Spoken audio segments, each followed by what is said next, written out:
जाट आंदोलन कह के इसको बदनाम किया जा रहा है। किसी को खालिस्तानी कह देते हैं, मुसलमानों को पाकिस्तानी कह देते हैं। लेकिन सरकार क्या है? सरकार ये भाजपा सरकार किसकी है? लेकिन जो नारा है सरकार का, सबका साथ सबका विकास, ये सबका साथ सबका विकास नहीं है, सबका साथ सबका विनाश है ये। तो सबका साथ सबका विकास सरकार को नहीं पता।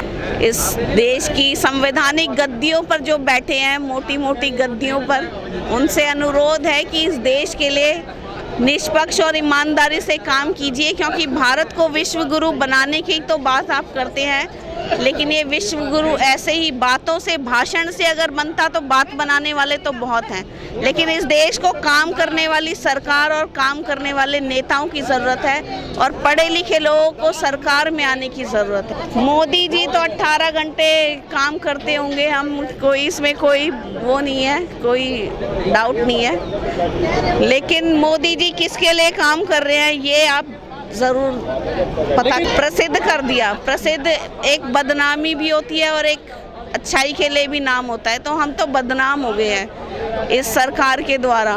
बदनाम कैसे हुआ है भारत? देख लीजिए ना आप, आज हमारे किसान, यहाँ सब किसान समर्थन में आए हैं, हमारे और संगठन भी समर्थन में आए हैं, और भीम आर्मी भी आई है, हम भीम आर्मी से हैं, आज़ाद समाज पार्टी से हैं, अम्बेडकरवादी भी कितने। अभी भी जब तक हम संविधान को नहीं जानेंगे ना, संविधान को नहीं पढ़ेंगे, तो कोई भी कानूनी लड़ाई, न्याय की लड़ाई तो बिना संविधान से नहीं। कोई भगवान उतर के नहीं आएगा आपका न्याय करने, आपको खुद चलना पड़ेगा, आपको खुद बोलना पड़ेगा, आपको पढ़ना पड़ेगा। जब तक आप संविधान नहीं पढ़ोगे, जब तक आप कानून नहीं जानोगे, जब तक आप, सत्य को भी प्रमाण चाहिए होता है। अगर भगवान भी है तो उसका भी प्रमाण कोई दे। मार्शल कौम तो है, ये तो पहलवान है, लेकिन इनके लिए बोलेगा कौन? सरकार इनके लिए काम नहीं कर रही, सरकार इनकी सुरक्षा नहीं दे रही। महिला वैसे तो ये देश का गौरव होती हैं, वैसे तो ये मेडल ला रही हैं, हमारे देश का गौरव।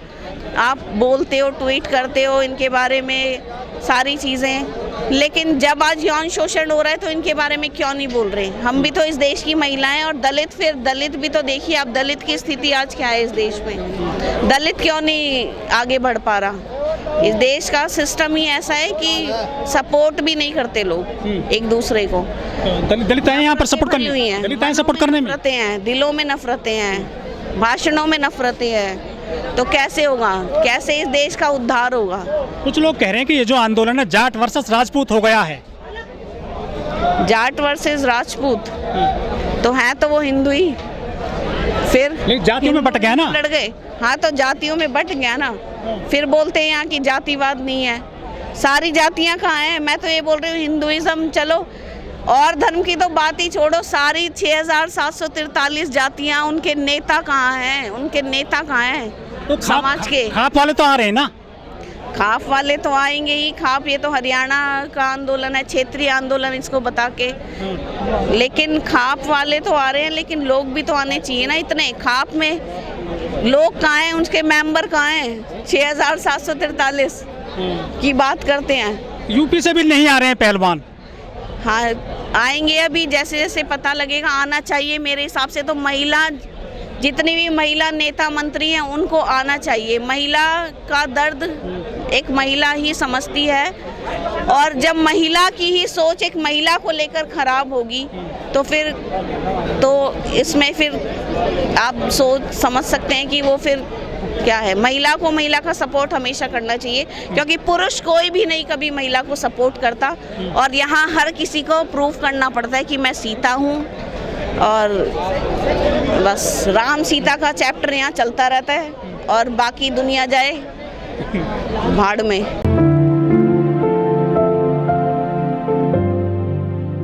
देखिए सरकार कार्रवाई कैसे कर रही है, टीम जो जांच, निष्पक्ष जांच की बात कर रहे हैं, तो हम तो उम्मीद करते हैं कि भारत की अंतर्राष्ट्रीय महिला पहलवान है हमारी, उनके साथ वो ऐसा आरोप लगा रही हैं, उनके साथ न्याय होना चाहिए। जो भी रिपोर्ट आती है जांच होनी चाहिए, और दोषियों को सज़ा मिलनी चाहिए।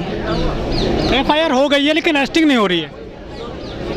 अब ये तो आप जानते ही हो कि सरकार किसकी है और किसके पक्ष में और कैसे काम करती है।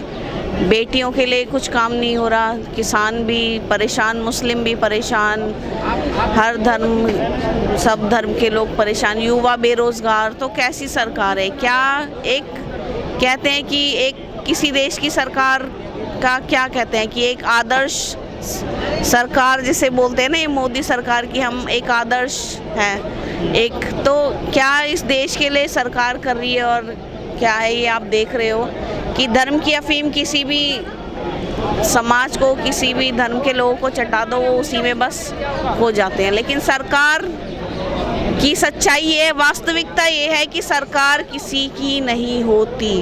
वोट के समय में आप समाज के हो, उस वर्ग के हो, उस क्षेत्र के हो, लेकिन जब सरकार बन जाती है तो आप केवल जनता बन के रह जाते हो और सरकार किसी की ही नहीं होती। सरकार अभी भी हिंदुओं की कहने के लिए है, लेकिन वो सच में हिंदुओं की नहीं है। ये न्याय के लिए सड़क पर बैठे हुए हैं।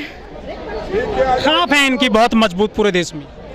वो तो 36 बिरादरी को साथ लेके चलते हैं ये लोग, हिंदू समाज, हमारा हिंदुइज्म, ये ब्राह्मणिकल सिस्टम जो इस देश में है। 3600 लोग नहीं है उनके यहाँ पे समर्थन में, 3600 लोग नहीं है, और वैसे इन्होंने 6743 जातियां हिंदुओं की बना ली। अब इसमें 6743, अगर एक एक उसका भी आता तो 6743 लोग तो होने चाहिए थे।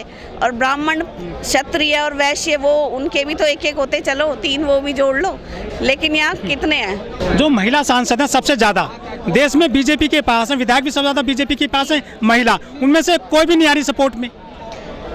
अब क्यों नहीं आ रही? वो अपनी पार्टी के सांसद के खिलाफ के विरोध में तो आएंगी नहीं, अपने ही घर में जहाँ उनको वो पद मिला है। लेकिन इंसानियत के लिए तो सबको आना चाहिए। तो आप देख सकते हैं कि वो भी कहाँ फंसी हुई हैं।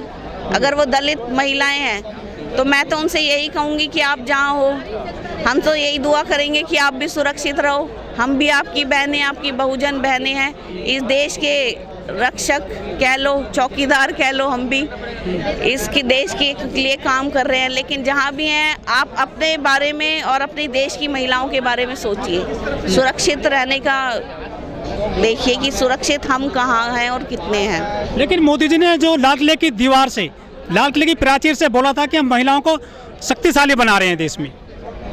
शक्तिशाली देश बन रहा है ना, पहलवान हमारे शक्तिशाली है। आज देखो वो शक्तिशाली कैसे, सब हर एक वर्ग कमज़ोर पड़ गया, चाहे वो युवा हो, पहलवान हो, किसान हो, जो इस देश की रीढ़ कही जाती है। सरकार तो चलो कभी किसी को खुश नहीं कर सकती, कोई भी ऐसी सरकार नहीं है कि हर एक अंतिम इंसान के लिए, व्यक्ति के लिए खुश कर सके। लेकिन कम से कम युवा, महिला, किसान, मुसलमान, क्रिश्चियन, बुद्धिस्ट, सिख, हिंदू, दलित, किसकी है ये सरकार? मुझे ये भी बता दो, क्या जनता ने नहीं बिठाया ही नहीं? या मंदिर, मस्जिद, गुरुद्वारे, चर्च इन्हीं पे ही होती रही ये राजनीति, और सारे बस मुद्दे गए हवा में। कुछ लोग ये कह रहे हैं कि जो आरोपी है ब्रजभूषण, वो राजपूत हैं और जो जाट हैं ये पीड़िताएं हैं, इसलिए कार्रवाई नहीं हो रही है। वो मजबूत है राजनीति में भी और देश में भी। अच्छा, राजपूतों का ये होगा किसी संस्कार में यौन शोषण करना? शोषक, हम शोषक जमात हैं कि गर्व से कहो हम शोषक जमात हैं, है ना? तो अभी तक तो था कि गर्व से कहो हम हिंदू हैं, अब कहो कि गर्व से कहो कि हम शोषक जमात हैं। तो शोषण हो रहा है, और शोषक जो हैं वो राजपूत कौम अगर अपने आप को मानती है तो ये उनकी क्या करें। अब फिर इस देश को समझ जाना चाहिए कि क्या इस देश की हालत है, जो वंचित लोग हैं, वंचित हमारी जनता है। क्या जिस तरह से 13 महीने आंदोलन चला था दिल्ली के बॉर्डर पर, उस तरह से बन पाएगा पूरा आंदोलन, ये लग रहा है आपको? बन सकता है अगर सब समर्थन में आए और ये डट कर खड़े रहे। हम तो यही कहेंगे कि इन बेटियों से भी, कि समाज से, पूरे देश से कि आह्वान करते हैं कि आप आइए और समर्थन दीजिए, क्योंकि ये जो जातिवाद है, ये कास्टिज्म है, ये शोषण ऐसे ही चलता रहेगा और इस देश को कोई नहीं बचा पाएगा। आज तो आप सड़कों पे भी हो, आंदोलन भी कर रहे हो, हम भी यहाँ बोल रहे हैं, कल को लोकतंत्र भी नहीं बचेगा, कुछ भी नहीं बचेगा। इस सच्चाई को हम जानते हैं कि कैसी हालात हैं, हम भी संघर्ष से निकल के आगे आए हैं। जिस तरह से ये शोषण के आरोप लगाए जा रहे हैं, क्या माँ बाप अपने बच्चों को भेजेंगे खेलों के लिए दूर दूर विदेश में? माँ बाप देखो, रिस्क तो हर काम में होता है ना। रिस्क तो एक मजदूरी में भी होता है, पहलवानी में भी होता है। रिस्क तो लेना पड़ता है। अगर कुछ परिवर्तन आता है तो वो रिस्क लेने से ही आता है। अगर भेजेंगे, मुझे तो लगता है कि भेजना चाहिए, ताकि और वो बच्चे और वो सच्चाई को बताएं कि सच में ऐसा है कि नहीं। वहाँ जाकर ही पता लगता है। आज मीडिया कुछ भी दिखाए, लेकिन सच्चाई यहाँ ही आके पता लगेगी। तो मेरे हिसाब से तो ऐसे डरे ना माँ बाप, ना घबराएं, और अपने बच्चों को, अपनी बेटियों को और मजबूती दे, समर्थन करें, सपोर्ट करें। ऐसे भेड़िए तो समाज में रोड पे भी घूमते रहते हैं, लेकिन हमें अपने बच्चों को, बेटियों को कभी नहीं रोकना चाहिए। उनके सपनों को हमेशा सपोर्ट करना चाहिए।